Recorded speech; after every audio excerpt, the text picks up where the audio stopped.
mga botya o yung mga double dead na karne ang mahigpit na binabantayan ng mga otoridad, kundi maging yung mga meat products na walang mga label at hindi gawa sa mga plantang pasado sa National Meat Inspection Service.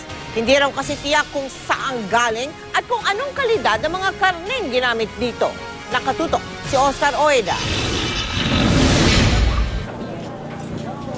Sa may Bloom & Treat Market sa Maynila, nakumpiska ng mga otoridad ang mahigit 300 assorted meat products na ito na nasa loob pa ng isang nakaparadang sasakyan.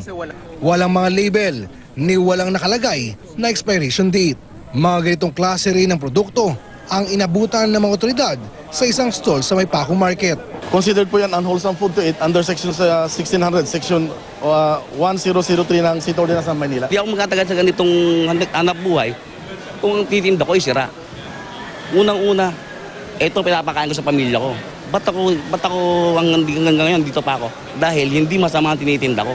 Nitong mga nakaraang araw, kapansin-pansing walang nakukumpiskang botya ang mga taga-NMIS. Kung tutuusin, magandang senyalis daw ito.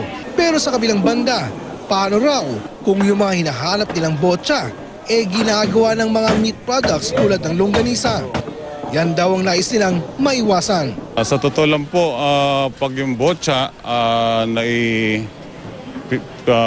pinrocess na hindi talaga na dumaan sa inspection, hindi talaga nakita kung paano ginawa or yung ginagawa lang kung saan yung mga meat products, talagang hindi na ho natin yan malalaman. Sana naman yung mga nagpa-process na hindi nga registered, hindi nga accredited ng NMI, sana naman po wag gumamit ng botya dahil makakasama po yun sa kalusugan po. Bukod sa mga illegal na assorted meat products, nakakumpiska rin ang aabot sa 17 kilo ng Indian buffalo. Oscar Oida, nakatutok, 24 oras.